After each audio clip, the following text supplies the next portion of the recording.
This program is rated PG. It contains themes and scenes which may not be suitable for very young audiences. Parental guidance is advised. Be advised that the views and opinions of the hosts and guests do not reflect those of the station.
Welcome to Usapang Bayan. Ako po si George Chua kasama ang aking co-host na si Rach Marquez. Pag-uusapan po natin ang nalalapit na pagpalit ng administrasyon at iba pang mga pangyayari sa ating bayan. Makakapanayan po natin para sa gabing ito ang Deputy Director General ng TESDA, Atty. Ted Pascua. Good evening, sir. Good evening, Rach. Good evening, George. Welcome to the show, Atty. Ted Pascua. Maaari ho sana, maipaliwanag ko lang sa kanila. Matagal ko na hong kakilala si Ted. Dahil kasi doon sa industriya namin, daan-daan na ho ang na-hire namin ng mga iba-ibang mga graduates ng TESDA. Everybody from CNC operators, machine tool operators, at masasabi naman namin na ang quality ng ating mga graduates sa TESDA ay tunay na world class nga naman. No?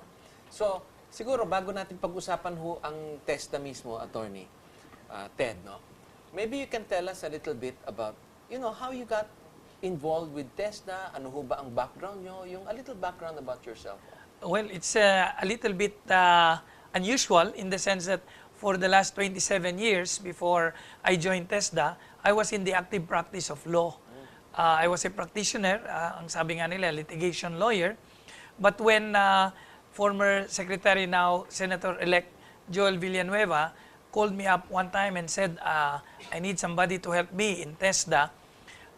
Although hindi naman immediate, sabi ko kasi I'm quite busy with a lot of things. But what stuck in my mind at the time was, well, it's time for payback. Siguro nakasalalay yan sa most UP graduates, I would like to believe that. Now, once in a while or once in their lifetime, they would like to give back to the country that supported them. I've been supported in the sense of by the citizenry for 8 years when I took my Bachelor of Arts degree and then my law degree from UP. So I have to give back. And that began the story of my entry with TESDA. And that began also the love story that I have with TESDA. I got in love with what TESDA does, the impact that it gives to our young generation and to the economy. Currently, sir, what are the courses being offered by TESDA? Oh, now we have round about 250 roughly. We call it training regulations. But out of these 250, actually only about 90 to almost 100 are being used by industry now.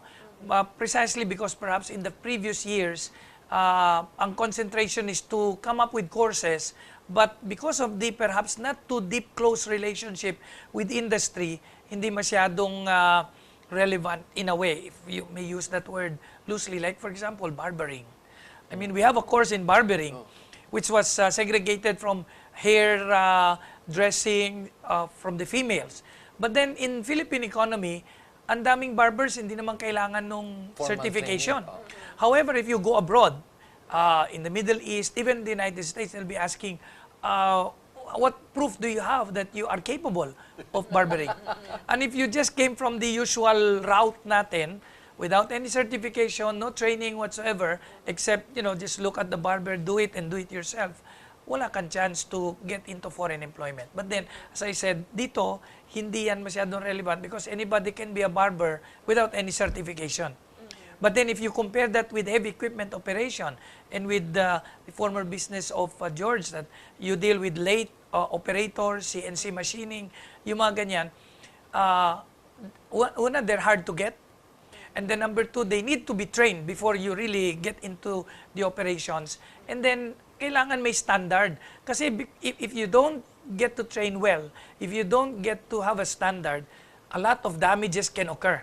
And that can mean a lot to a company. Safety issues are also involved. Yes. You mentioned about certifications, sir, and courses, no? We talked about it. Ano po itong photography NC2 na bago nyo pong course? Kasi personally, I'm interested dahil, interested din po ako sa photography. And ano po yung, kasi I read dun sa, nakalagay sa website nyo na may edge talaga kapag may certification ka. So, can you tell us more about this new course? As in other courses, but first, photography NC2 is not really new in the sense that the course was made way back in 2008, 2007 vintage. But unfortunately, as I said, there's some timing rin yan eh. Sometimes panahon ngayon yan, sometimes hindi. Now, it's getting to be, if not only a fad because of, technology is already there. But we're already reviewing it now and modernizing it.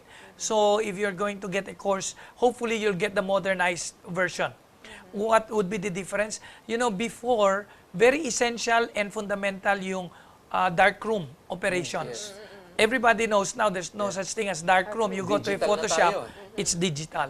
So ang pinalit doon or pinapalit namin ngayon will be IT-related capabilities. How to do Photoshop, how to do other things that affect the photography result. Pero yung basic skill, how to use a camera, andun pa rin yun. So now, nagiging high-tech na on that aspect. How about your personnel, sir? Can you tell us more about your personnel? Kasi of course, sila yung nagtatrain sa ating mga students at mga TESDA enrollees. So, ano po ba yung background nila? Okay. TESDA actually is not like DepEd that we own schools for which anybody or the public can just go to. Ang kaiba namin with DepEd is, although we supervise schools, these were downloaded to us when TESDA was created in 1994 and the TechVoc portion of DepDex, at the time Department of Education, Culture and Sports, was integrated into TESDA. So some of the schools of arts and trade were given to TESDA to supervise. But generally speaking, we do not really run it. Pangalawa, the other direct training that seemed to be done by TESDA was because of NMYC. The predecessor of TESDA was also NMYC. And before, there were regional training centers, provincial training centers by the NMYC, used to be known as National Manpower and Youth Council. So nung na-integrate yan together with the branch of the Department of Labor on apprenticeship, that became TESDA. So what we really do is to create standards of work in the middle level. Parang CHED. In a way, it's CHED because we accredit programs or we register programs. But these are directed to the middle level human resource, hindi yung professional. When I say professional, usually you require bachelor's degree, masteral and doctoral degrees. Kami yung middle level. So from the basic skilled worker to the supervisor or the technician, yan ang level ng TESDA. Siguro, Ted, since we're talking about the role of TESDA in the economy, yung mga direct na tinatraining under TESDA controlled facilities, ilan ba ang nakapag-graduate doon at ilan naman yung nag-graduate under the supervision or the standards of TESDA? Okay. Let's say on an annual basis. Okay. Annually, there are about 500,000 graduates of what we call TechVoc. Yan ang usual term na ginagamit, no? TechVoc courses in the Philippines. Roughly 500,000 yan annually. We'll just be able to put a ratio. There are about 4,300 private TechVoc schools and only about 123 TESDA supervised institutions, training centers, and schools. So doon mo makita already yung disparity. We're about 90% of that. So 90% is trained by the private TechVoc, and only 10% or even less come from TESDA administered schools. Unlike sa DepEd, it's practically the reverse. 90% public schools and only 10% private schools. Ganyan. Yun po bang certification nyo, let's say for the standards, no, of let's say certificate courses, let's say for machine operator and things like that? How do you establish the acceptance of those certification courses with other countries? Do you follow certain international standards, or is it negotiated on a country-by-country basis? Okay, just roughly, how do we come up with what we call training regulations? Training regulations consist of the curriculum, the content of the course itself, the requirements of the school that we teach, and the equipments. No? But before we release any training regulation, we don't do it on our own. We do it with the industry. So for example, an industry comes to us and says, we need more forklift operators. We need more lathe machine operators. Then we sit down with them and say, what are the competencies of what is needed in your industry? So they tell us, oh, he has to do this, has to do that. Then we call it and then come up with what are the competencies that are needed. Then we mix it up with other usual competencies that are in the, kunyari, kung IT, maraming common competencies that are in the IT business. But there are only core competencies, let's say, for 2D, 3D. There are core competencies on graphics. So once we've done that, we also compare it with the international accepted categories, no? And see whether we are approaching it. This is very special now, or very much given emphasis because of the ASEAN integration. So tinitingnan namin, ano yung standard sa ASEAN countries for a particular skill. And we compare. And once that is already done, then we validate it with industry again. O ito yung final nakikita namin, any final comments. After that, then it is processed, approved by the TESDA board, then it is released to the private TechVoc schools to run or to become their courses that they can offer. Then is TESDA accredited by other countries as the issuer of certification TechVoc courses? Very true, George. Actually, all countries in the world, they require, ngayon, lumiliit na yung, if I may say it, yung requirement ng licensing. What is being required now among countries is certification as to the competency. Magkaiba kasi yung licensing sa competency. Yung competency kung anong kaya mong gawin. Do you really know how to do this? So in the Philippines, all over the world, they are always asking if you go to Dubai, go to the Middle East, go to Europe, all other countries, they say, what is the certification body that grants you certification that you can do this? And it is only TESDA that is the one doing it. Certifying yes, agency. it's the only recognized certifying agency as far as foreign countries are concerned. Sir, speaking of international standards, just very recently po, si outgoing President Aquino praised the leadership of Senator-elect Joel Villanueva and his efforts in changing po the image of TESDA. What are your plans po, or yun ng next administration, ng next leadership ng TESDA to maintain this? Well, first, for one, we don't know who's going to lead TESDA. But we prepared our parang turning over documents. And these are the plans that we have. Topmost of it will be one, itong pagdating ng K-12. Kasi ang K-12 is really anchored in practically the same terms as what TESDA has been doing.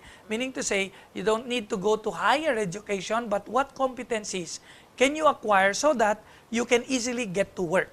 Yun ang tinatarget nila sa mga high schoolers, so that, you know, there's a percentage of about, I think about 40% don't go to college from high school. Yes. Kaya lang, pag you graduate from high school without any competency or capability to do work, sayang yung human resource natin. So that's what K-12 wants to fix. Now, we are trying to see how else can we help each other out. Kasi meron rin siyempre nagtatanong, paano kung mag-11 and 12 ako, and then I don't get work? Or how do I make sure that I can finish 2 years? Kung I only have sufficient funding for, let's say, 6 months. Kasi most of the problem of our high schoolers are funding. Yung how do I get to school? TESDA does it in modular ways. So, in 6 months' time, in 8 months' time, we train you. Pareho naman public scholarship ang ino-offer. So, they might say, 2 years may be too long for me. Can I go to a short-term course, get to work, and then earn, and then go back to school? Yeah. Talking about courses with TESDA, ano ho ba ang prerequisites na kailangan abutin ng mga incoming students ng TESDA courses?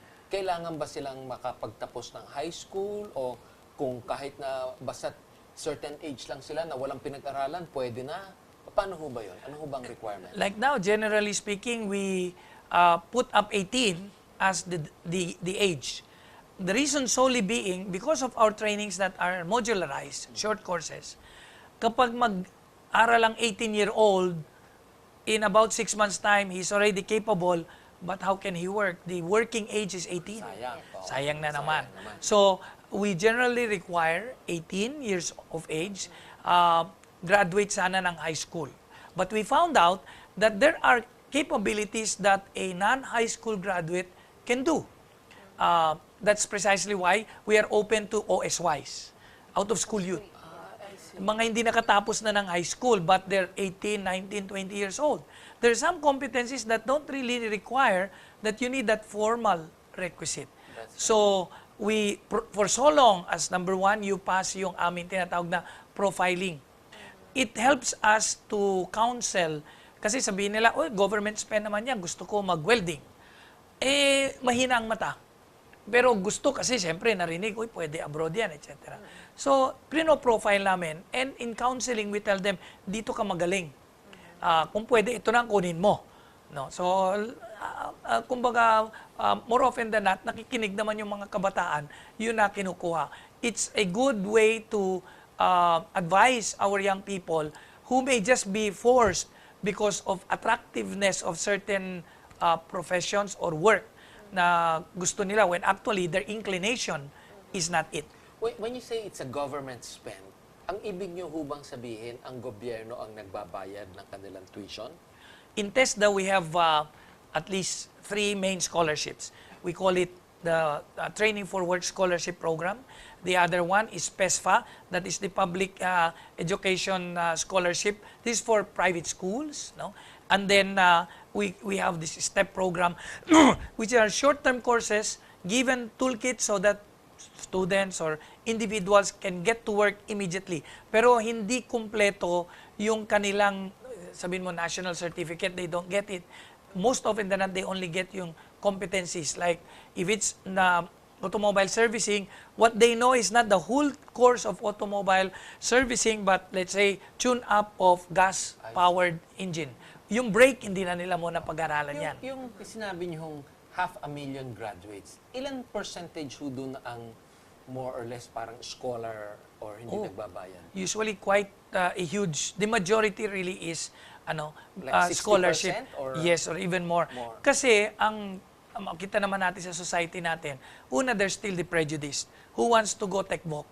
Usually, it's those who do not have the financial capability to get into college. No, napupuwersa na lang sila. Kahit na magaling, pero walang pambayad, they get into it. But because of poverty, they don't also have the capacity to pay. So most often than not, the graduates of TESDA or TechVoc actually come from the less financially privileged. Less privileged, yes. So at this point, we need to have a station break. Sa amin pong pagbabalik, pag-uusapan pa rin natin ang susunod na administrasyon kasama si TESDA Deputy Director General Atty. Ted Pascua.